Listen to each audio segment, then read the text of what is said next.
You know what? Our bodies are amazing. And Yep. and put this in. I'm going to look to camera on this.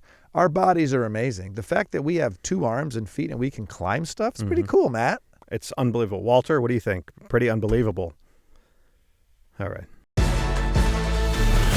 All right, hello and welcome to the Precap, a Daily Show podcast where we sit down with this week's host to recap some of the latest news and preview what's coming up next. I'm Matt O'Brien. I'm a writer and producer at the show, and I'm joined today by your host this week, Michael Kosta. That's me. I'm Michael Kosta. Welcome to the Michael. Precap.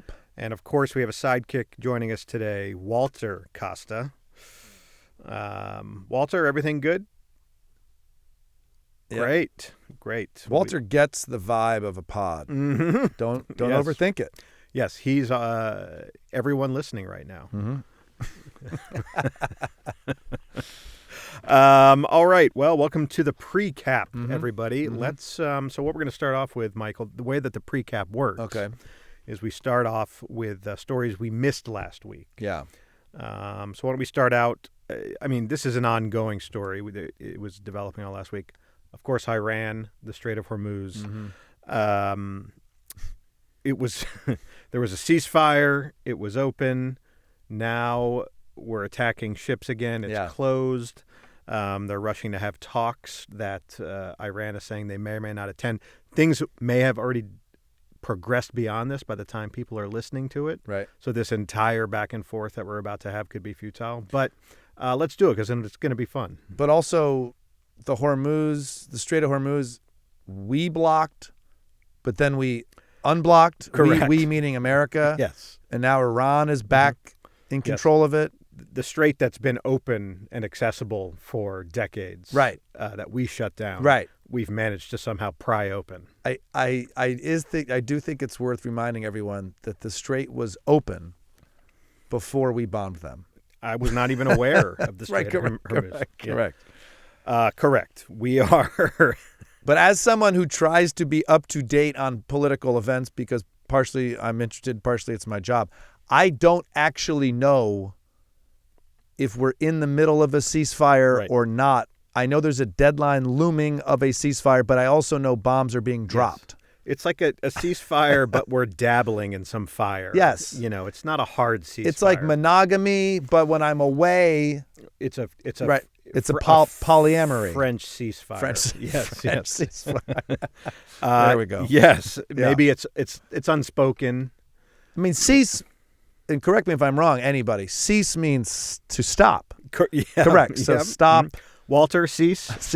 Cease. Yep. Okay. So, yeah, that is typical of our day and age, but even the label of ceasefire is an ish. It's an ish. It's an ish, a Yes. ceasefire-ish, and it's weird. Not that there's not vagueness when you're fighting a war, but I don't, in terms of political posturing and grandstanding, it feels like the political posturing is happening so quickly that they grandstand and then they contradict that grandstand with, it's open for business. Right. Iran has agreed to our ceasefire. And then it's 12 hours later, like, we're going to blow all of this up. Right. The whiplash, the lag of them arguing with themselves almost is pretty insane. It is one of Trump's strategies. And I don't even know if it's deliberate, but he just talks so goddamn much. I'm going to say that it's not deliberate. It feels like he's not. Yeah. It doesn't feel. Yeah. He says everything. He says everything on the wheel. He says everything on the wheel that you don't even know what the hell is going on. You have to almost look at the actions, Matt. Someone should have a phrase about how actions say more. They're more voluminous. There is something there. Verbal cues. That doesn't have the same ring, but there is a vibe that I'm talking about. I wish we had talked about this before the show because we could have had something. A phrase. It would have been a shorter, more concise way to express it. This last week on the show, sound off in the comments. The last week on the show on Thursday, I did a fun chat about the meme war. The meme war, right? And that was interesting because Iran is putting out funnier, more elaborate, higher produced, more truth bombs, in my opinion, than the trolly internet president that we have. They're putting out concise, satirical, cutting memes. And we're just vomiting SpongeBob and crappy.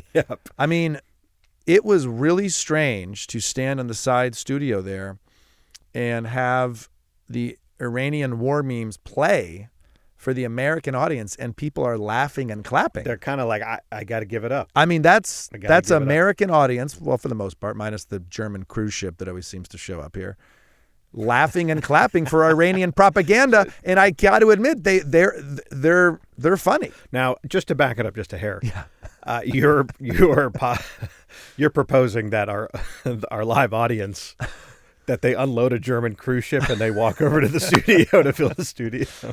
I just know that when I bike to work, there is a crossing guard with that holds a stop sign, and I have to wait sometimes on the West Side Highway while like 7,000 fucking German tourists cross the street. Everybody in our crowd has zinc oxide and a towel around their neck and flip-flops. Exactly. Oh, this is funny. But the memes don't help they do help, the memes really help detach emotionally what war is from what's happening. Yeah, which it's is devolved into. It's hard to also think like, and maybe that's even what war is now. It's like a bunch of unmanned drones shooting each other. So it is also easy to go like, do I care? Yes. It's not like we're sending in our boys over there. It's like there's no boots on the ground yet, right? It does seem to me that Iran, I mean, they're coming down to how Trump communicates. For sure. So for sure. How do we? It's not releasing well-worded, concise statements that's going to get under the president's skin. It's not sending the diplomat over to really work the bowels of American government. And by the way, he's responding to that. Correct. It's working. He's speaking. They're speaking on his level. The Democrats should be doing this also, but it's like we have this unwritten rule that we're not going to go low with him. But Iran is like, we'll make a Lego meme where the rocket says loser on it and it shoots the Epstein files or whatever. It's like unbelievable. Who is making those? Who in the Iranian government is making those? I love to think that there's like a 16-year-old that they've dragged out of Tehran, right? And they're just standing over him. Right. You want to keep those hands? We'll chop them off. You don't pump out a couple of memes. All right. So Iran, of course, a lot happening last week, and I'm sure inevitably we'll cover this week. Yeah. Because the ceasefire ends Wednesday. And as we discussed. Did it ever really begin? Right. But I can't wait to see us all celebrate once the ceasefire ends and the war is over. Right. Oh, one quick story about the war before we move on from that is there is a report in the Wall Street Journal that Trump is musing about giving himself a Medal of Honor. Oh. I guess for his military accomplishments in this war. Right. Not surprising. But in a war that's devolved into memes, I just bring it up because it feels like that's the cherry on top. If they're, him posting montages of him walking to a Dire Straits song and quickly dashing off contradictory military orders, you got to hang the Medal of Honor around his neck. He's done an outstanding job. My first thought was all the people that have that medal. Yes. That earn that medal, and what, with grave sacrifices. Yeah, often. I mean, it's just even hard to put to words. Yes, how disrespectful that is. Yes. I mean, look, I vote and for myself. Once he hears this, he'll say, you know what? They're right. I vote for myself every year in the funniest Daily Show employee office pool. Yes. But that doesn't have the same. That is such a tense week. That's a tough week. Yeah. When John goes around and puts the medal around the neck of who won the funniest. Yes, but all the the back channel jockeying. Yeah. You're always stopping by people's offices. Sending people cinnamon rolls. Yes. Uh-huh. Mm-hmm. Hey, here's a cinnamon roll. Can I count on your vote? All right, let's talk about the World Cup, which is coming here in just a few months. Yeah. It was announced that it's going to be $150 round trip to get from Manhattan to MetLife Stadium in New Jersey. $150 train ride. Normally that would be $7, $14. Maybe a little. Yeah. What? Yeah. That's a good question. Maybe $10, $12 each way. 10 to $15 to go from Manhattan to. It's a very quick ride. Yeah. Maybe 15, 20 minutes. Sure. You're not even deep in New Jersey. No. You're in East Rutherford. No. That obviously a lot of outrage, and understandably so, because for $150. I wonder what a cross-country train ticket costs. Oh, that's a good question. Probably more than $150. But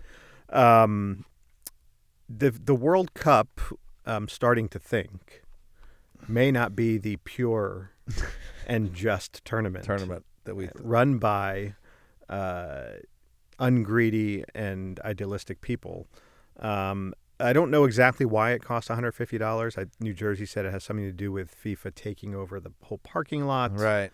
But one thing I will say is I like the idea of getting soccer fans drunk soccer fans pissed off before they even get to the stadium, to put them in put them in a riotous mood before they even sit down. Well, and it should be stated that you can't get to the stadium any other way. That's correct. I mean, that's also the issue here. If they were saying you want to take the train, it's going to be $150, and there's 3 other ways. Yes. We'll have buses. Yeah, or whatever. I mean, this is the way you got to go. I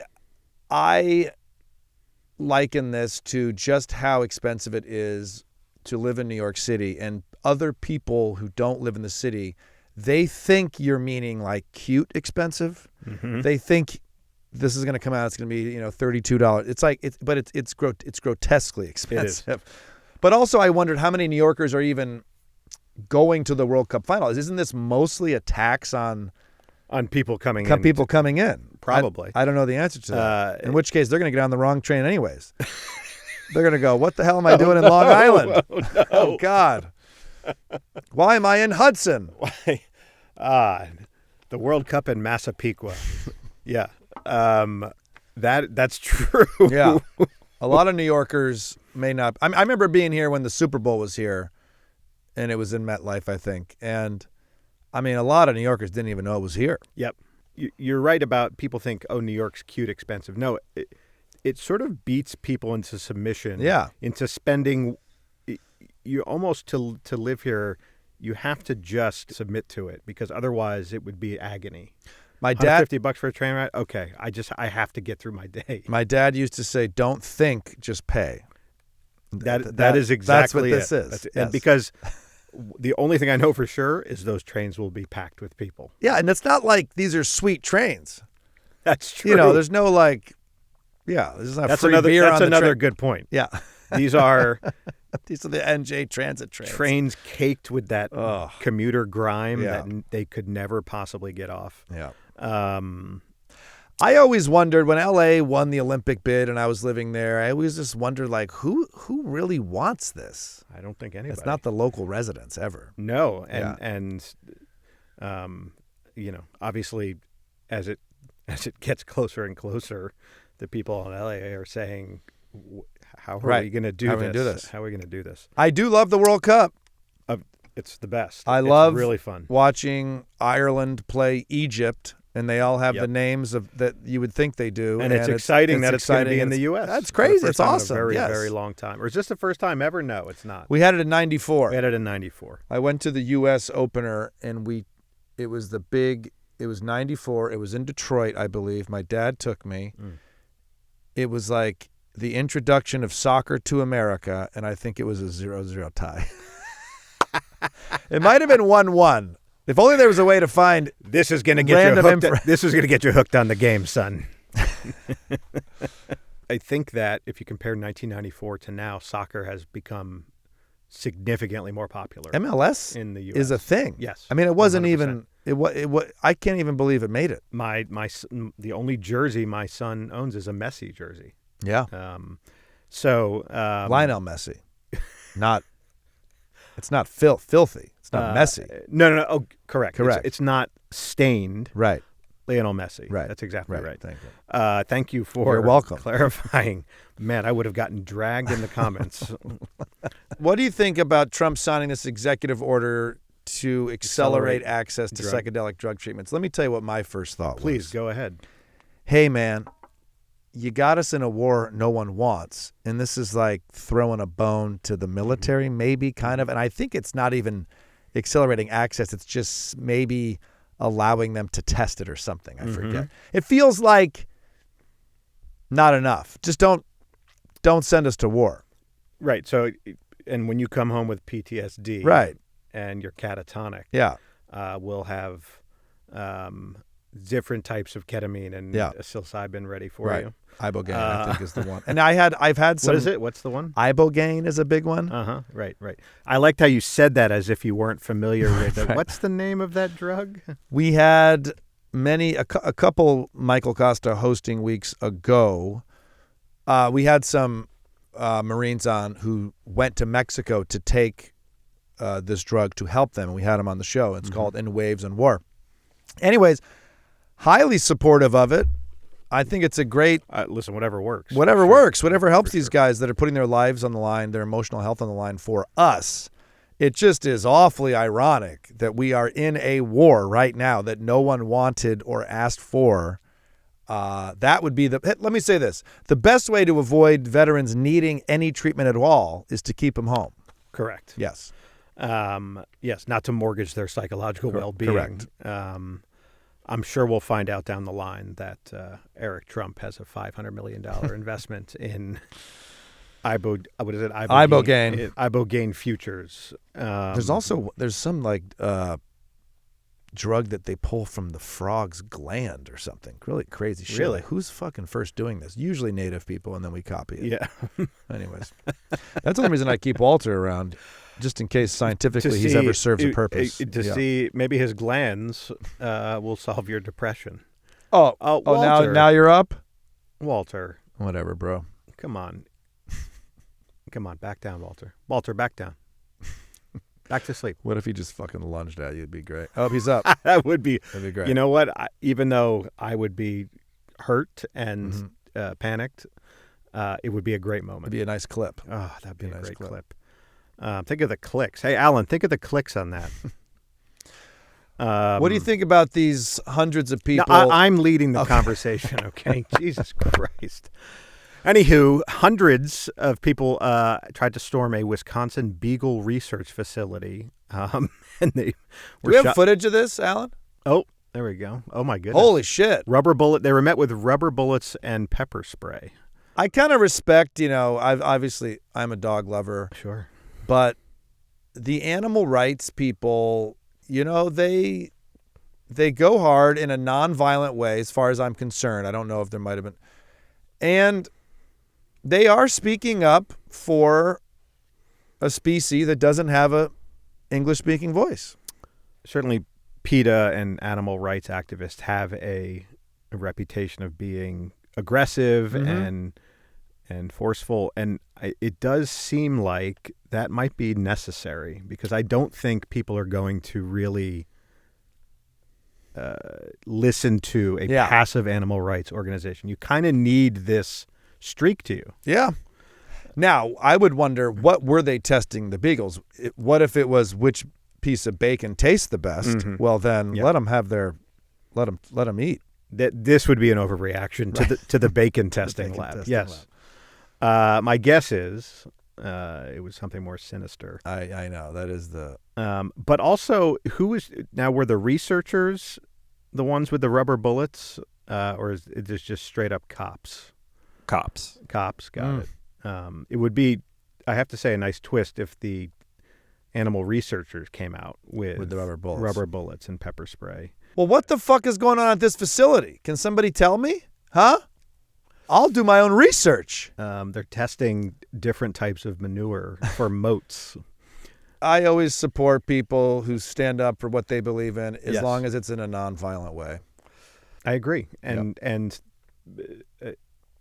again, unless there was some really noble thing happening with these dogs, my guess is it was... It's like cosmetics. Probably, right? I don't know. I'm speaking without reading the That's article, true, which same. I should have before this. But well, yeah. I just wanted to play it off the cuff and see what came to me about animal cruelty. I wanted to yes and animal cruelty through this whole thing. All right, let's check out what's coming up next. Let's start with, speaking of something that you're passionate about, Earth Day is on Wednesday. That's a special day to you, a cause that you like to get behind, and talk to me a little bit about it. I do, Matt. Even from a young age, you know how you pay attention to what your kids are into? Mm-hmm. I'm thinking about that now, even as an 8 or 9-year-old. I really enjoyed the idea that we acknowledge and hopefully care for our planet. Mm-hmm. Particularly when the signs, the feedback that it's giving us is that we are not. And I should remind all of us, I think in the end, Earth wins. I don't think there's... I think Earth is going to win this. Everybody can agree on that. I think Earth is going to win. Everybody can agree on that. It is incredibly hard living in New York City and attempting to care for the Earth because the waste that you see, the plastic use, the radiators that are pumping heat out, and little tiny pocket parks that almost feel like formalities. Right. We just had to break up the asphalt momentarily with a few benches and a patch of grass. And I asked the people, yourself included, who help create the shows every day, as a team of 200 people that work in this room, and the host definitely has a nice say in what's covered. Sure. But there's a lot of people involved. I said, hey, can we look at some Earth stuff on Wednesday? Sure. And it is so hard to not be negative all the time.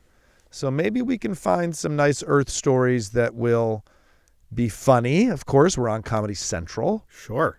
But yeah, Earth's, much like my birthdays, I feel like I'm feeling worse and worse. I think Earth would say the same. It's not a very Earth-friendly administration. No. In fact, it may be violently anti-environmental. Yeah, maybe the worst ever. I'm sure there was some. Yeah.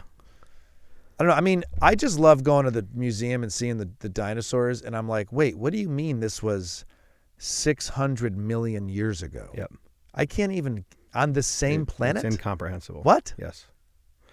And they were made out of bones. I know, it's strange. It's strange. And they were right there in that museum. I know. That's where they lived. That's where they live. Oh, God. So anyways, happy Earth Day. For anybody who's listening, think about that day. Just, I don't know. Think about our planet. Think about what you can do. Any small behavior does add up. And one thing I'd like to laud you for is, and this is a pretty sweet glimpse behind the scenes at the Daily Show. Michael Kosta got us to switch from plastic water bottles to aluminum water bottles. So we don't drink 1,000 plastic Poland Spring water bottles. We drink out of what is it? Open water, it's called. Did they send us free stuff now that I mentioned it? I hope so. Yep. I should also note Ronnie Chang was behind that as well. And I should also note that we asked the executives here if we could look into possible solutions, and thankfully for them that we did. Yes. But could we do more? Yes. We don't need to get into that right now. Well, I will say this. Let's just say you came up with the aluminum water containers. Ronnie introduced the bamboo, what is it? The bamboo eating utensils that we have a dispenser of. Everybody hates that. Everybody hates those. So that does not reflect well on Ronnie. But I think people really enjoy the I guess you're kind of a hero. I'm a hero. And he's further hated. But I should also state, everybody, that we do have to change some of our behaviors, and change is hard at first, and then it's not. And that's not. Anyways, I think that if you look at, let's bring it back to the oil issue that we're dealing with. You had a great point about that. I was talking about how the conversation, every talking point, the conversation is centering around how do we bring gas prices back down? Right. How do we get oil flowing again? Right. It's not just our economy, the entire world. Correct. And I have not heard a ton of talk of, hey, maybe we should give a second look to electric cars, and maybe the entire economic balance of the planet. Mm-hmm. Maybe it should not depend on this small waterway remaining open. But that doesn't seem to be... Yeah, you don't hear a lot of like, hey, let's use less oil. Where is the use less oil conversation right now? It just seems to be... I'm not saying that it's not happening, but it really does not... It is not at the forefront of what we're talking about right now. Yeah. So I thought of that when you said changing behaviors, even the smallest behaviors. You know those things in the airport that they've now instilled where... those things at the airport that they've now installed where you fill up your water bottle. My favorite part of that thing I think I know what you're is where it says water bottle saved. Right. Right? And the counter goes up. Mm-hmm. I use a biking app, and on the app, there's an opportunity to say, was this going to be a car ride? And you chose to do the bike. And you just say, and you slowly see that these things add up. So for sure. I like that. That's very clever to see. It puts a value on that machine, which is pretty nice. Yeah. I do agree. Yeah. All right. So the tariff portal is open, which is, I guess, a website, the tariff portal. Yeah. Walter, what do you think of the tariff portal? Yep. Yep. That's the right answer. Right. That's the right answer. He's like, guys, you had it in the bag. Why are you going to the tariff portal story? Oh my God, he really is asleep. It's fantastic. It's great. Oh God, I'm so envious. Mm-hmm. So the tariff portal is open, which is a website that businesses can go on to apply for, because these tariffs, a lot of these tariffs that Trump kind of unilaterally imposed have now been found to be unconstitutional and illegal. Liberation Day, I believe, was Liberation Day. Remember he had the big we are now unliberating ourselves. Right. And so businesses can go on this tariff portal and try to get Costco and Target can go on. It's a little weird that Costco and Target have to log on to a website and create an account. It's funny to get think there. There's some at Costco's like, what was our password? I'm going to try to get our $250 million in tariffs back, but someone needs to tell me. The hint is, my home street address as a child. Yeah. But favorite history we're teacher? talking about $130 billion. Yeah. Matt. That's a lot of money. I mean, Trump basically came in, broke everything, and then a justice said, you can't do that. Yes. And now he's having to attempt to fix it, which is this really going to happen? It does philosophically line up with what they do, Correct. Which is just go in, destroy it, and then it's too late. Wait to be checked or wait to be, And certainly the high prices that you and I and all precap listeners paid for those goods and services, that money is gone, of course.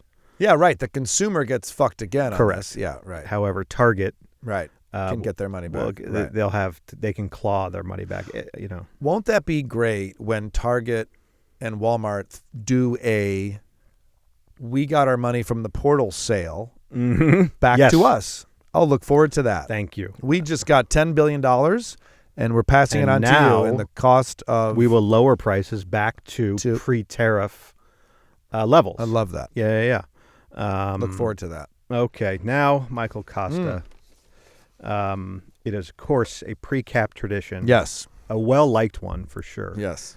It's something called Daily Show and Tell. Oh, that's cute. Isn't that? Mm-hmm. It's something we call Daily Show and Tell. Why don't you share with us something that you've watched, read, listened to, argued about, or just anything that's been on your mind recently? Anything you'd like to? I enjoyed DTF St. Louis on HBO. I enjoyed the weirdness of it. I enjoy the discussion about male friendship and love. Mm-hmm. Pay attention, everybody who watches that show, how often the men say "I love you" to each other. It's quite fascinating and very uncomfortable for whatever reason. Another thing I wanted to bring up was, because I have children, I went to a climbing gym yesterday, and I just have a new appreciation for climbing. For rock climbing? It was like that kind of thing. Yes, those and I just was like, gyms. it's what a cool thing that we can climb. Did you as a human? Did you powder up the hands? Oh, you had the sack. No, in you the wear back? this harness, and by the way, still terrified when the is the harness going to catch me? It grips you in a weird way. Yes, yeah. But I was just like, you know what? Our bodies are amazing, and put this in. I'm gonna look to camera on this. Our bodies are amazing. The fact that we have 2 arms and feet and we can climb stuff is pretty cool, Matt. It's unbelievable. Walter, what do you think? Pretty unbelievable. All right. So that's my Daily Show. All right, sure. What's yours? What are you watching? Well, one thing I'd like to say is so the last time I did the precap was with Desi, and I didn't realize that these go on YouTube. Okay. But someone on staff sent me that, so of course people write comments. Right. So people, one comment that a staffer screenshotted and sent to me was, there's a sadness in this guy's eyes. So today I've worn my glasses, hoping that the light will bend in a certain way, and they're pretty thick lenses.